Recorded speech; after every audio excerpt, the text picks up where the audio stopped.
Christopherson, and we're here to help with any queries you may have. I'm very pleased to welcome back as today's presenter, Herbert Puchta. Herbert has been involved in English language teaching for over 30 years. He writes course books and methodology books for language teachers, including some excellent titles for Cambridge, and also creates multimedia learning tools. He's also been president of IATEFL, so absolutely wonderful person to be talking to us today on emotional engagement for adult students.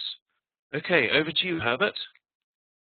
Thank you, Alistair, for the introduction and for chairing this session. It's great to work with you again. And hello also to Charlotte and Kerry, who are working there with you in Cambridge. And now let me wish you all a good morning, good afternoon, or good evening, wherever in the world you're taking part in this webinar from. It's great to meet so many of you here in cyberspace, and I'd like to welcome you all most warmly. This session, as you know, is about the significant role emotions play in the language learning process of adult students. Emotions, I hear some of you say? Quite a few of us might actually associate success in language learning more strongly with making a lot of mental effort rather than with emotions. After all, hasn't language learning mainly got to do with understanding complex grammar rules, learning long lists of words by heart, remembering syntactical constructs, morphological changes, and so forth?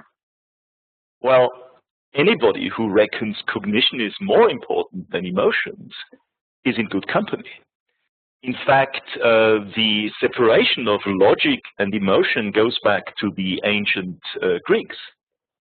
Aristotle famously set out his 3 elements of persuasion that any speaker, including, of course, teachers, must use in order to communicate a message effectively. Ethos, ensuring the audience perceives him, and it was always a him in those days, as possessing credibility. Pathos, or emotions, arousing in the audience emotions sympathetic to his viewpoint.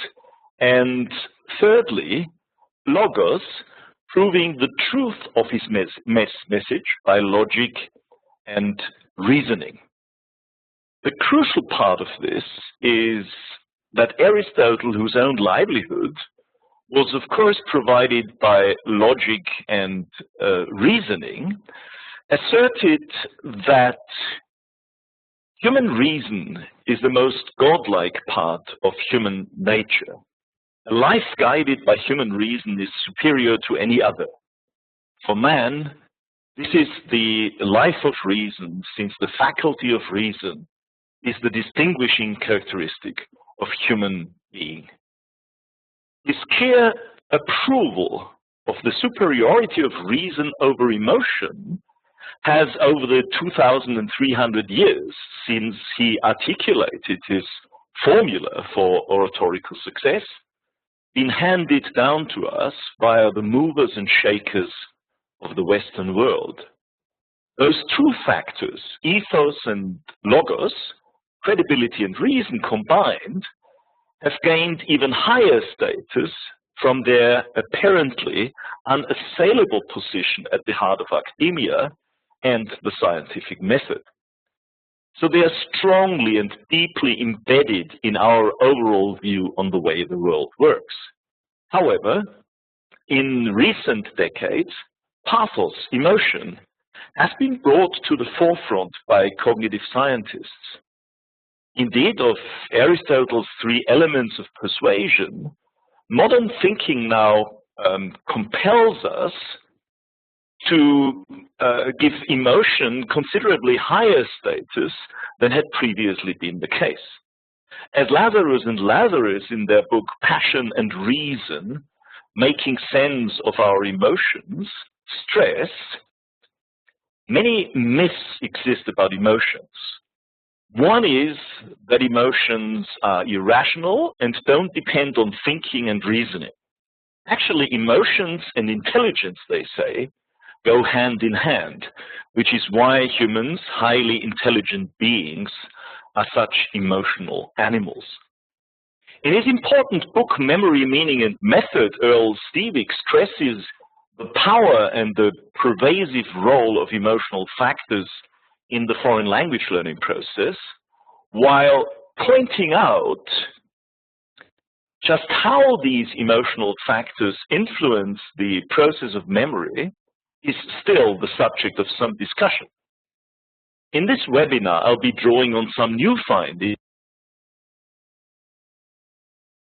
negative emotions in engaging adult students in the foreign language learning process.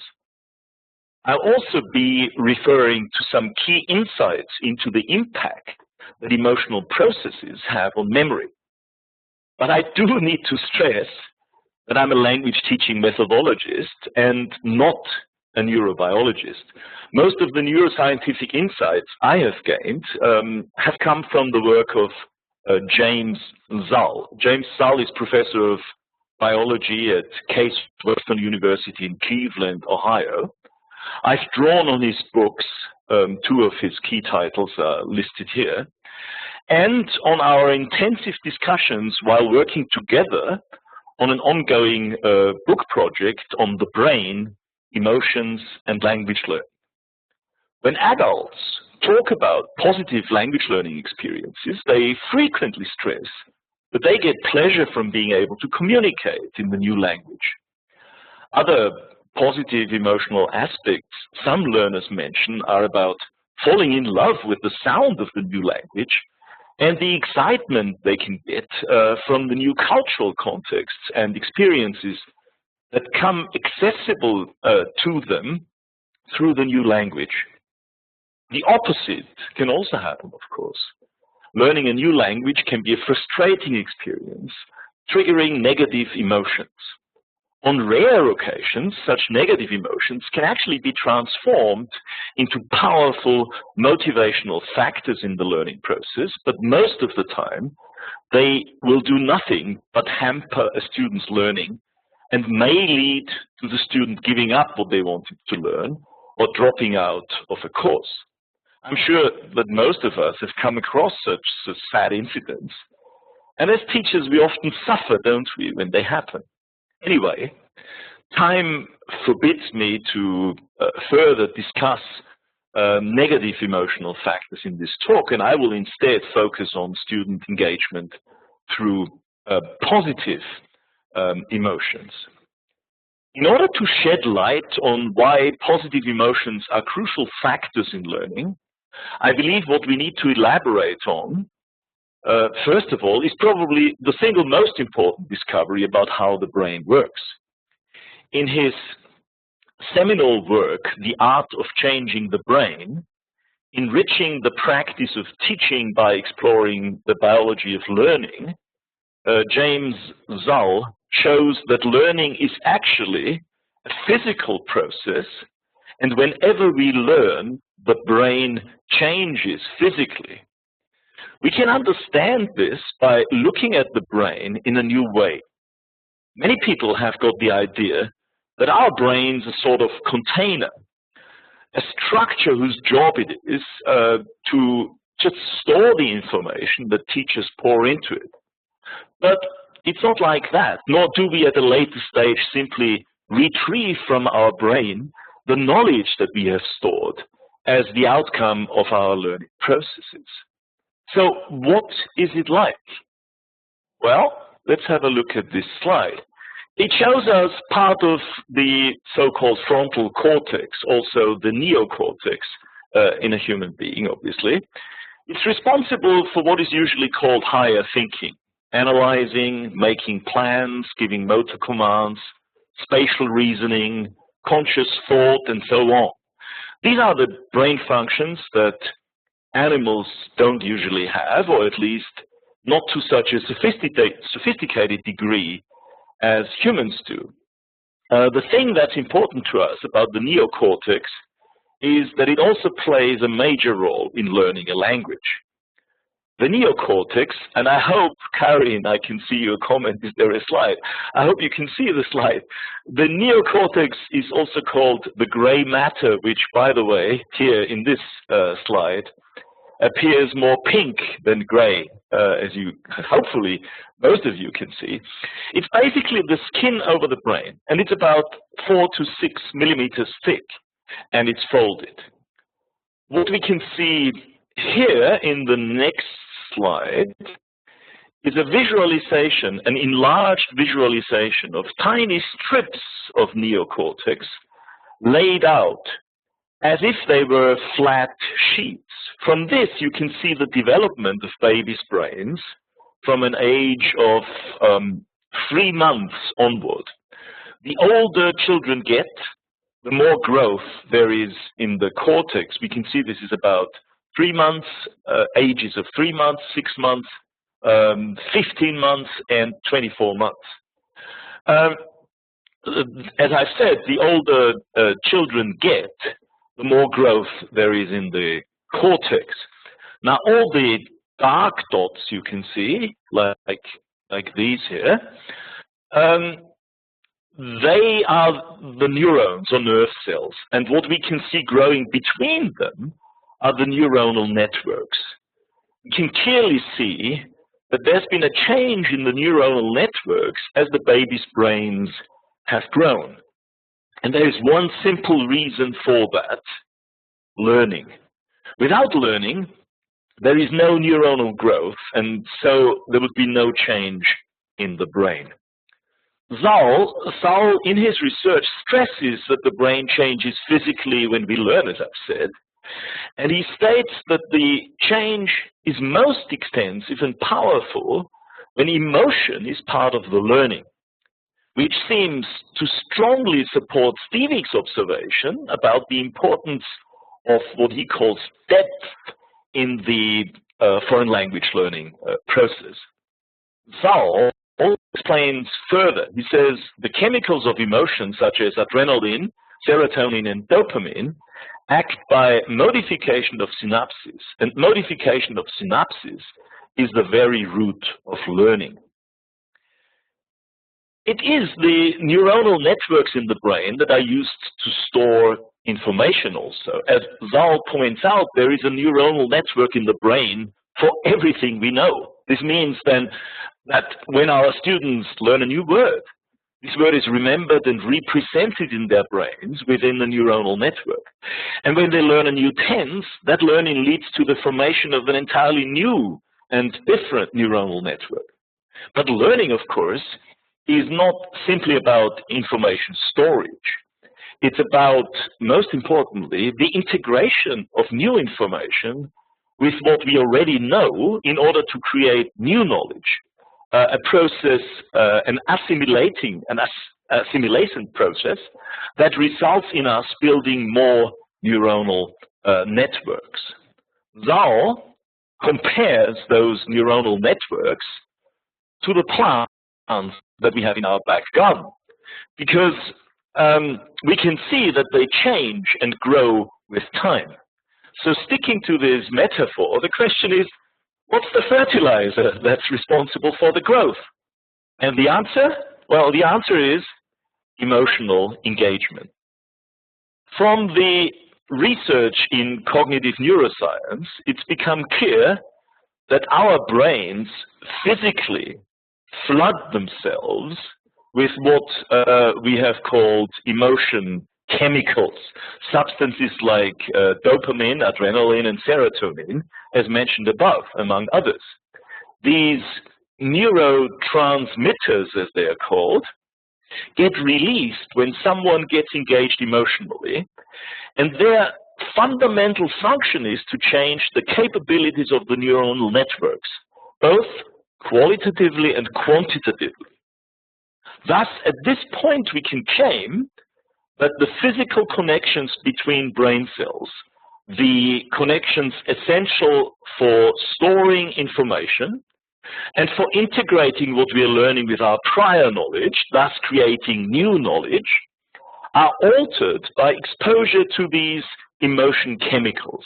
Our synapses are awash with those substances, and the floods of them modulate our neuronal networks when we learn.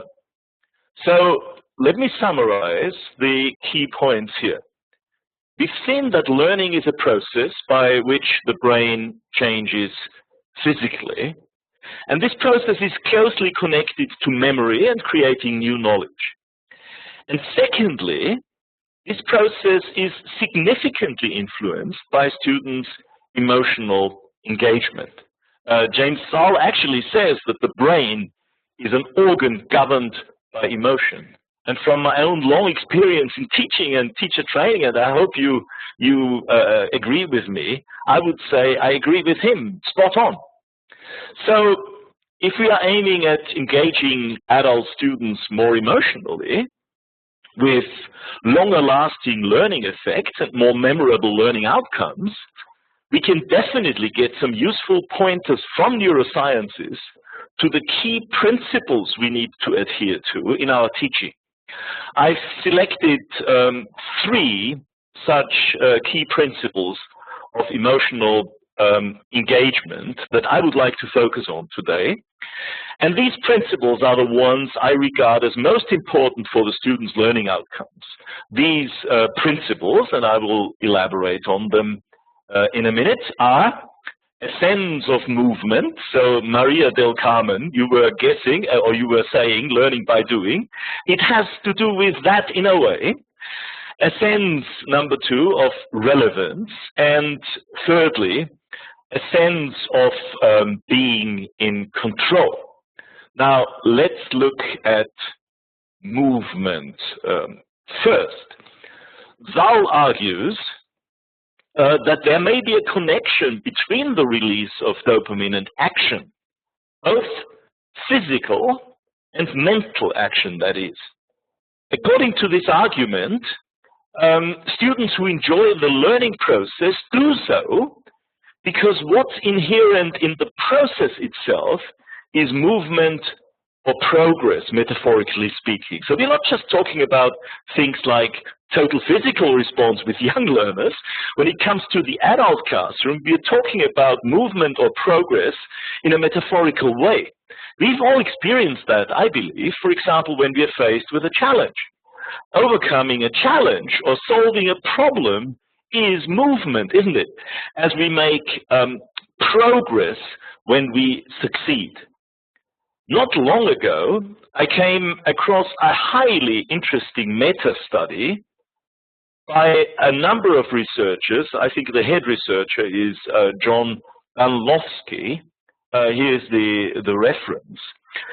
This study looks into what kind of learning strategies are most efficient for remembering new language, and what strategies are less efficient or even just a waste of time.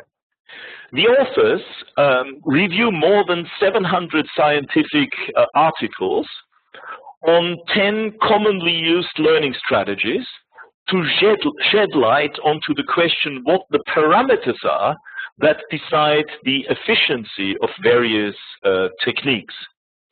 And the fascinating outcome is that the one study technique that is by far most efficient is what the authors call self-testing or practice testing.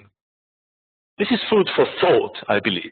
And for anybody who wants to find out more about this, I can only recommend the work done recently by Cambridge English into what is called LOA, or Learning Oriented Assessment.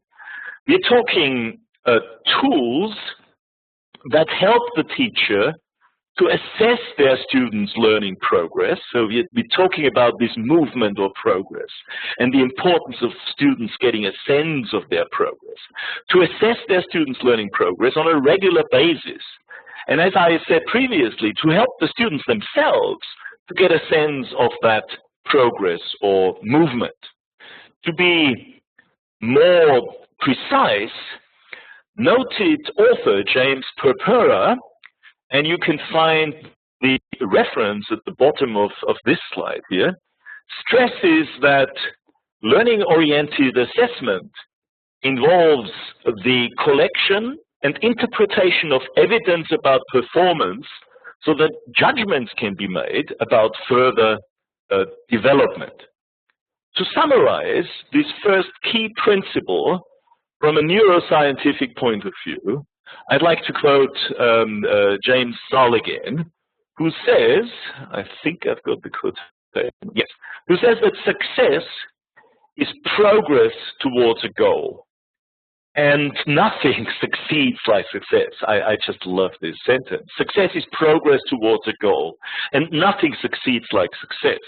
This could be one of the most important aspects of intrinsic motivation. Achievement itself is rewarding, and that may simply be because it's recognized as movements.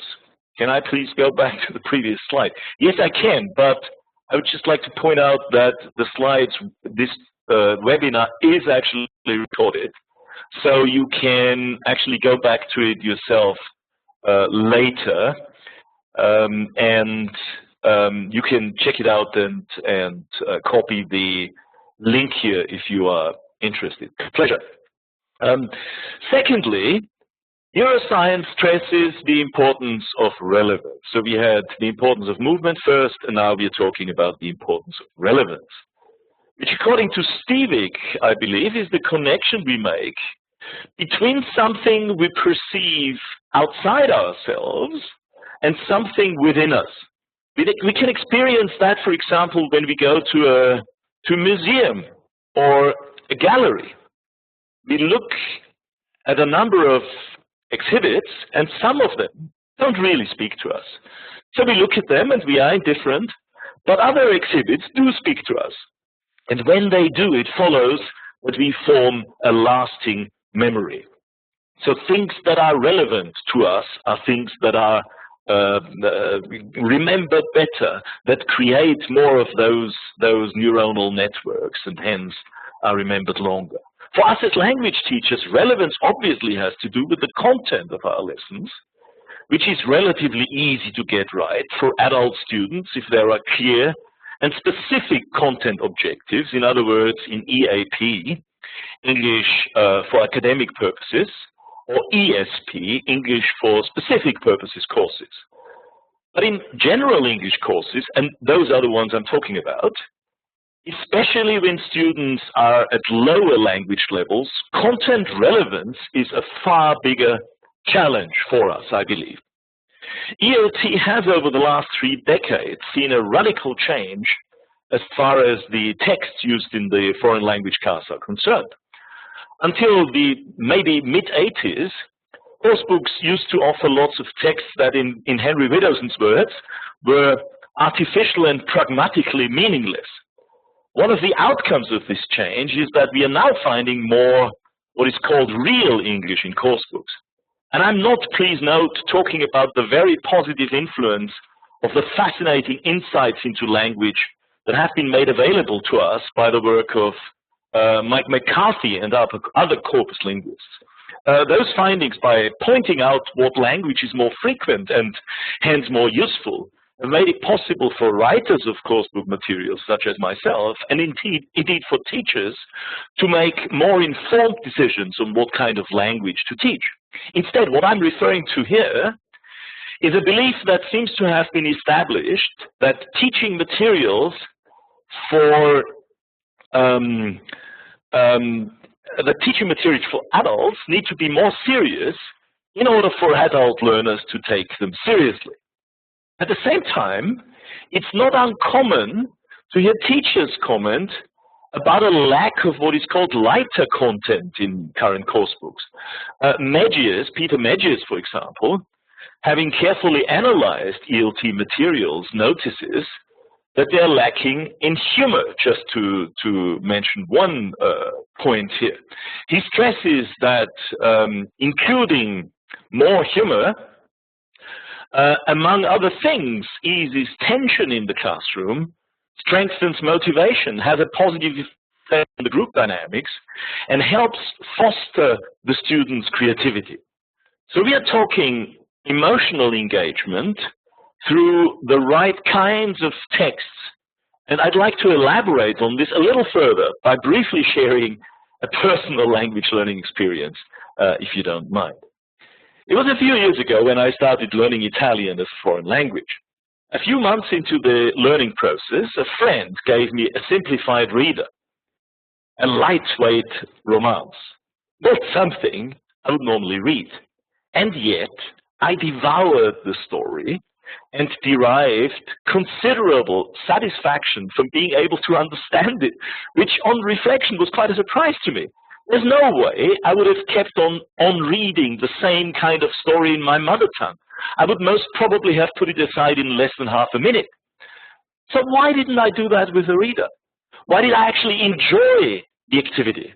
Well, to discuss these questions, let's briefly look at a theoretical model developed by educational philosopher Kieran Egan about the development of the human mind. It may guide us, I believe, towards an understanding of what kinds of texts would be more relevant to our adult students, especially in the early stages of their foreign language learning, than those that we currently find in a lot of teaching materials used. Egan postulates that a person's intellectual growth happens naturally through the acquisition of certain intellectual qualities, he calls them developments, deeply rooted in the cultural history of mankind, or humankind, I should say. In order for an individual's intellect to grow appropriately, the development of certain cognitive tools is essential. Here's a very basic summary of his idea, and I apologize, the slides are a little bit crowded, and I don't have the time to go into detail, but I think you will see that this could serve as a basis for understanding how the human mind develops from childhood to adult years. We start out by developing what he calls our mythic understanding while we are at primary school. This is all about so-called story thinking, where there is no clear borderline between the perception of reality and imagination. The cognitive tools that help develop this kind of understanding are narratives, rhyme and rhythm, humor and small talk, among other things.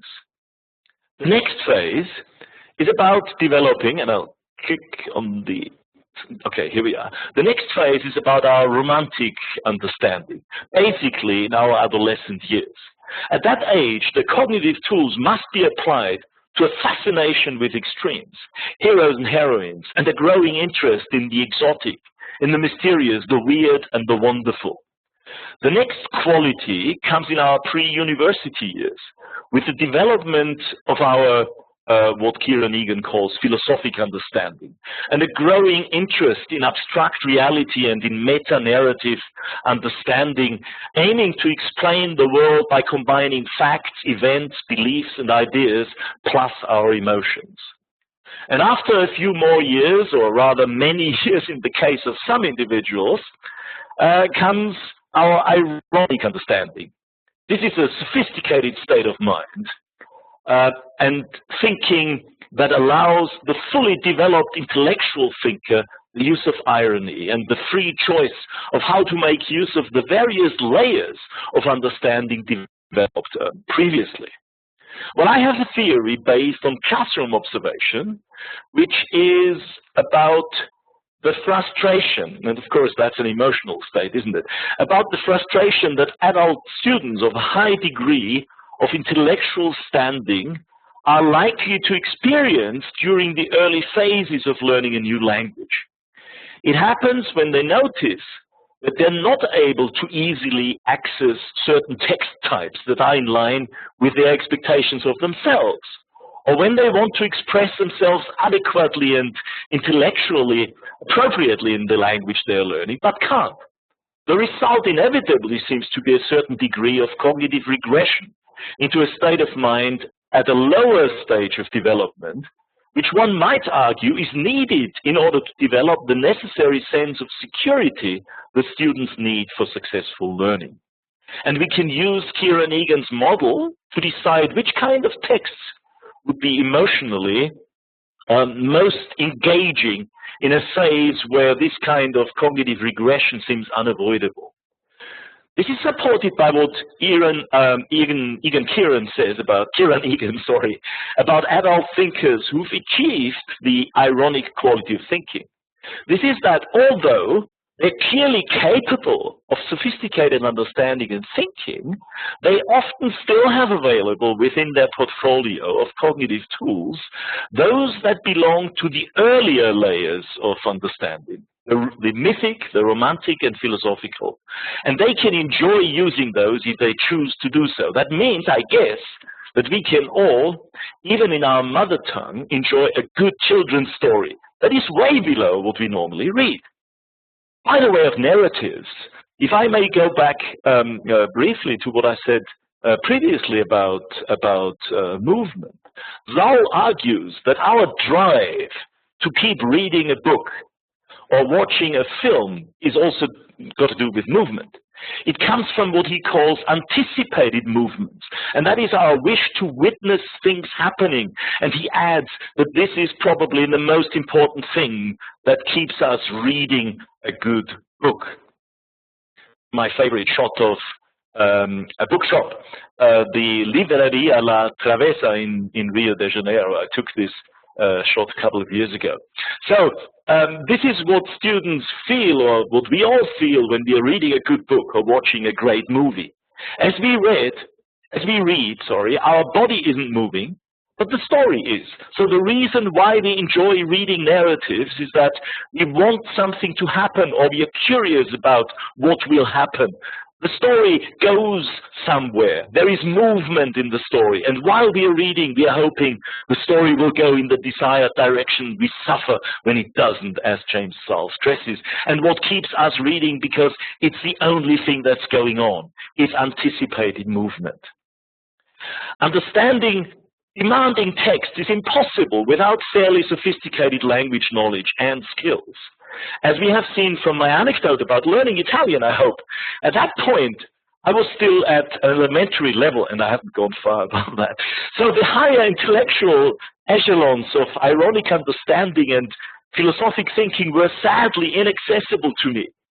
So what could be the explanation for the pleasure I got out of a very undemanding text in terms of intellectual challenge inherent in the content? The content itself wasn't really exciting at all. So I guess it might have been the pleasure I gained from the intellectual challenge I was facing in order to achieve that understanding. So what I believe we should use more of, until more sophisticated types of texts become accessible to students, is content that appeals to the mythic, the romantic, and the philosophic qualities of understanding rather than the ironic ones.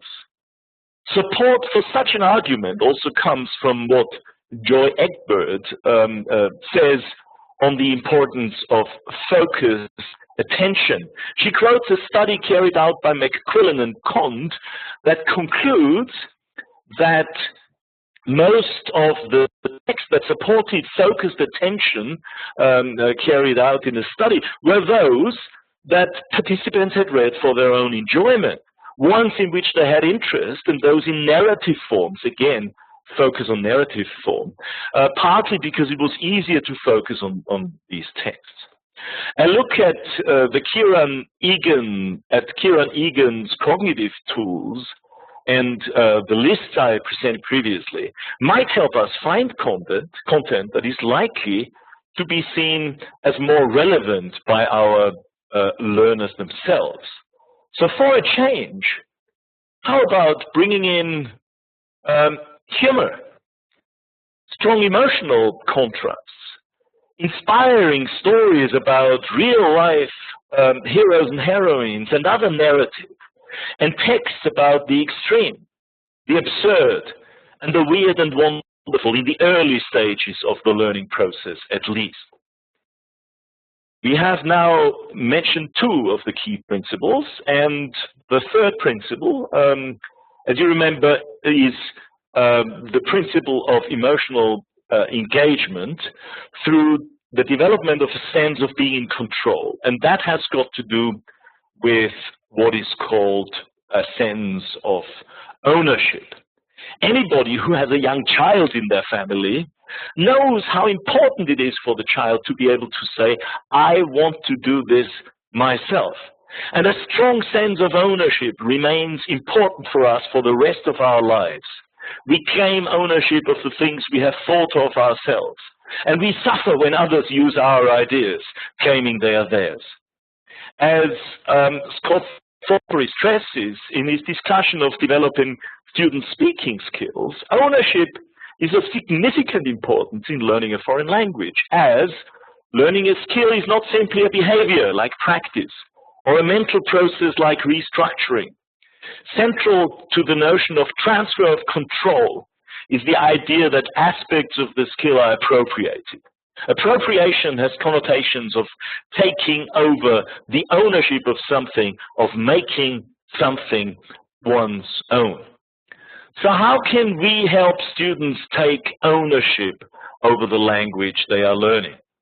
I would suggest that we regularly and frequently need to use what I would call personal response activities in our lessons. One could say it's the teacher's responsibility to use personal response activities, so that this kind of appropriation can actually take place. This type of learning requires the need to move forward from the idea of error-free learning to, as Erica McWilliams puts it, error-welcoming modes of engagement. This way, students learn to take risks, an important prerequisite for making the target language their own. This is best done through hands-on, minds-on experimentation and the co-creation of learning experiences rather than a mere instruction-led pedagogy. The key qualities of such classroom phases where students can learn to develop a sense of ownership are, and I'm coming back to what James Dull says, sorry, I skipped this already, are discovery, freedom, and creativity. Learning a new language successfully is not about learning 900 dialogues by heart or 14,000 sentences. It's about learning to say things because we want to say them, and not because an activity simply prompts us to do so. Learning through this kind of personal discovery lasts longer, as it creates a strong sense of ownership in the learner. So let me briefly summarize the key points of this session. I started out with neurobiology and stressed that learning is about physical changes in the brain, and that the brain is an organ of emotion. In other words, emotional engagement is key in building the neuronal networks that are essential for learning and which play a key role in memory.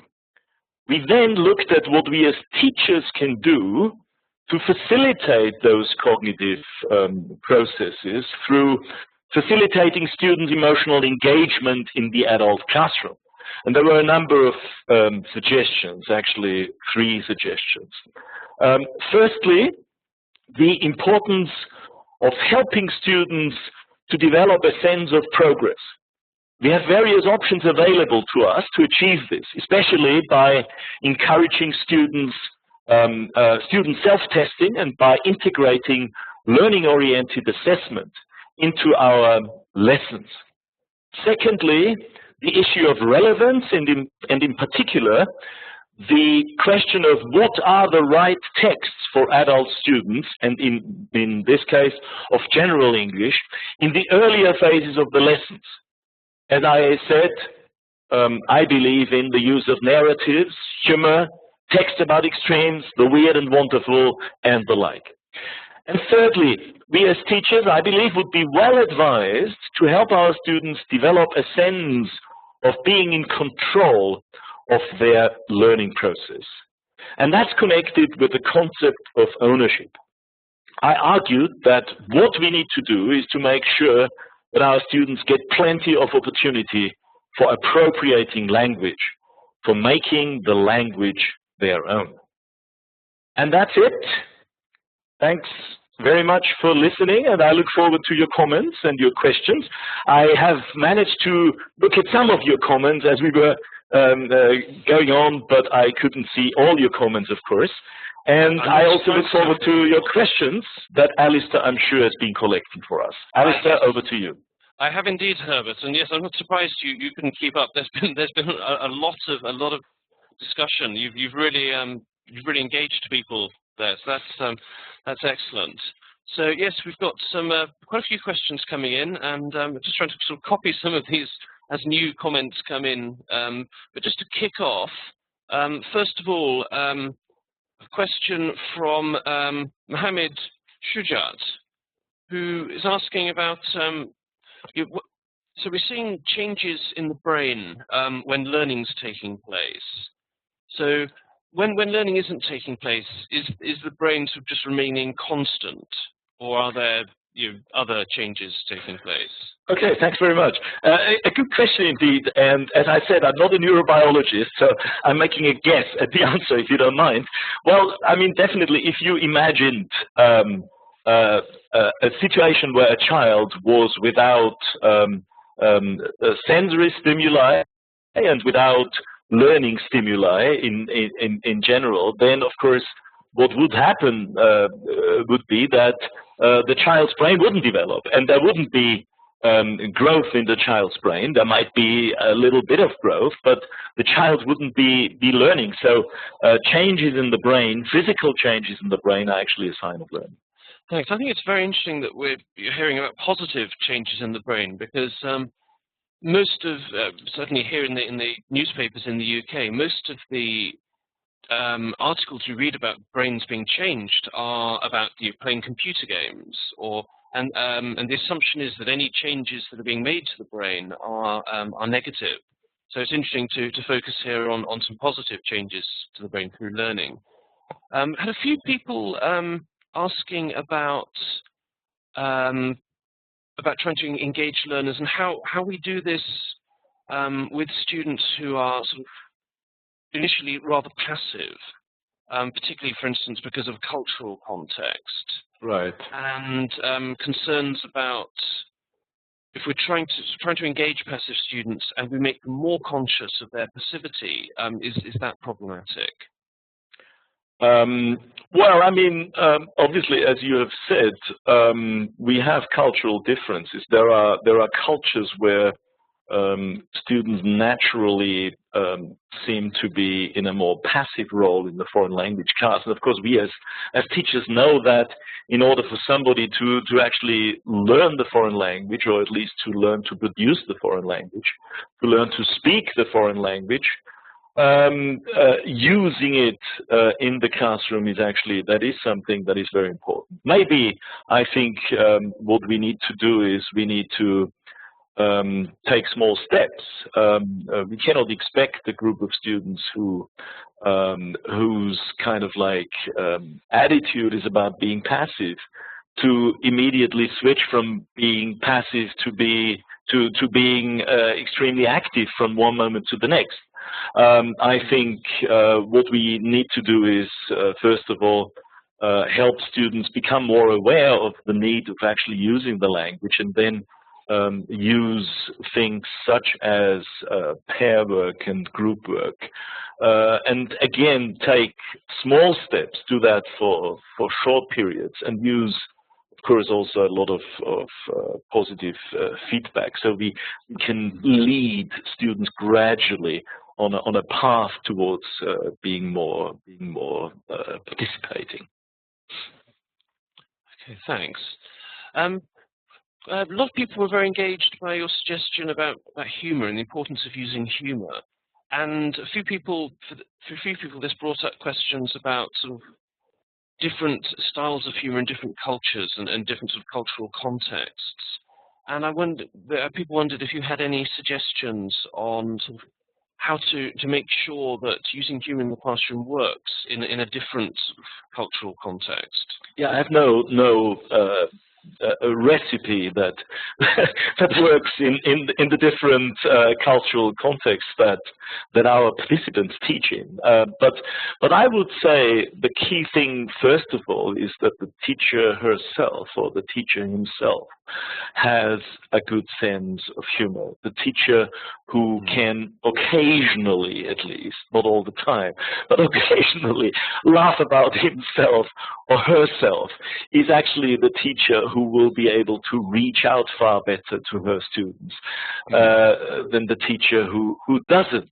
And then, of course, it's also a question of lighter texts, of occasionally using a text that is acceptable within a certain cultural context, of course, and at the same time that is a lighter text and maybe a humorous kind of text, and not about being serious all the time. I think what we want is we want a balance of the lighter and the more serious content. Yes, okay, balance, that's very important. Okay, thanks. A couple of people, specifically Jonathan Ziegler and Lucy Tilney, asked if you could explain a little more about personal response activities. A little more detail on that, please. Yes.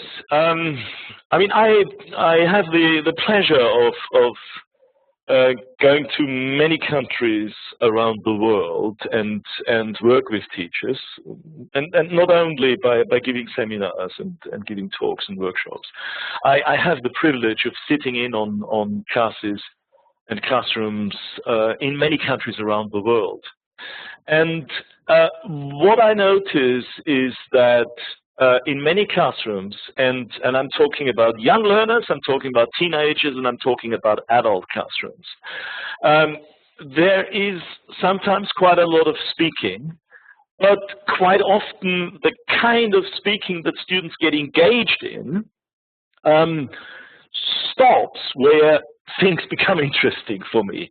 In other words, there is not a lot of speaking that is actually in line with what students really want to say, if you know what I mean. There are excellent kind of like pre-communicative tasks in most course books where students do role plays or do those question and answer sessions with each other, and that works extremely well. But it seems that also it might have to do with time. Many teachers might think they don't have enough time to go a step further and actually involve their students in speaking as themselves. And of course, the best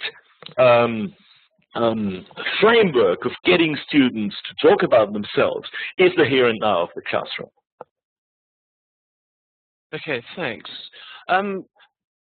Question came in specifically about business English from Abigail Heathcote, who's noting what you were saying about you focusing on content that's going to engage students emotionally and with narrative and so on, and was wondering about how you would manage this in a context where students are expecting business content that may perhaps be less, may fit that model less. Yeah, I'm afraid I cannot claim expertise in the area of business English. As I've said, I'm talking about students in general. But of course, when it comes to talking about the student's brain and their cognitive processes, these are as important for you know, as an ESP context, like a business English context, as in any other general class. How you do that in a business English class, I really could not, answer. Okay, thanks. Question from Isabel Greenlees, who asks whether you could tell us a little bit more about error welcoming, please. A little bit more of an explanation of that, please. Yeah, error welcoming actually has to do with what I have just said, or said about 2 minutes ago, about getting students to use the language as themselves, using the here and now of the classroom to initiate communication between the students. And we all know that it can be difficult for students to actually express themselves and take risks and say things they have never said before if they are worried about making mistakes. So we need to create scenarios in our classrooms where students know and can feel the security they need in order to take risks. And this has got a lot to do, of course, with the relationship between the teacher and the student, and the students and the students too. So we might need to work on those relationships in order to create a platform that makes error welcoming teaching possible. Okay, thanks. Question from Jonathan Ziegler, who wonders if you've got any suggestions for applying the ideas you've been discussing to self-study. So I would guess in terms of preparing materials for self-study for students. Okay. Yeah, excellent question. Thank you, Jonathan. Well, I mean, what I'm saying here is, of course, I think key that first of all, if we're talking self-study materials, and you look at those three what I call key principles, then of course self-study materials need maybe more than classroom teaching need to give students a sense of progress. I mean, in the classroom you have the feedback students get from the teacher, from their fellow students, and also from the actual process of using the language in the class. You normally don't have that in self-study courses. And then, of course, my second point, relevance, and the importance of text, that I would think is equally important. And then an interesting question would be, do self-study materials create enough opportunity for students to develop a concept of ownership? Do they get enough of a sense of being in control of their learning process? I guess this is where, if I was a student taking part in a self-study program, where I would go out into the world and, as a student, and try out my language and my language learning with real people or with people on the web. Yes, I think it's a real really good point on the last or the last thing you said there, Herbert. That even if you're in an environment where it's not that easy to actually practice your English face to face, with the web, there's still people out there to communicate with. Absolutely, absolutely, yeah. Okay, a question now, perhaps tying in actually with that self-study. You were talking about sort of the emotional effect earlier, and Edu Hong asks whether actually setting homework as part of the class activity in itself positively or negatively affects the emotions. Yeah, good question, actually. I would say it probably depends on the homework. Yes. I mean, if the kind of homework that students are supposed to be doing is seen as homework that is meaningless by the students, then of course it violates key principle number 2, the issue of relevance. Also, ideally, homework would give students a sense of progress. They would see that by doing this kind of homework, they are actually progressing. And this is why I believe this idea of learning-oriented assessment is so important. And thirdly, again, I think that meaningful homework will not just be about I don't know, grammar manipulation sentences or close texts or vocabulary work where students have to manipulate lexis and do something with it. All very, very important activities, don't get me wrong, but meaningful homework, I think, will also include activities that create a feeling of ownership, such as creative writing, for example. And it is creative writing, isn't it, that can give students this sense also, as I said previously, of freedom, of discovery and choice.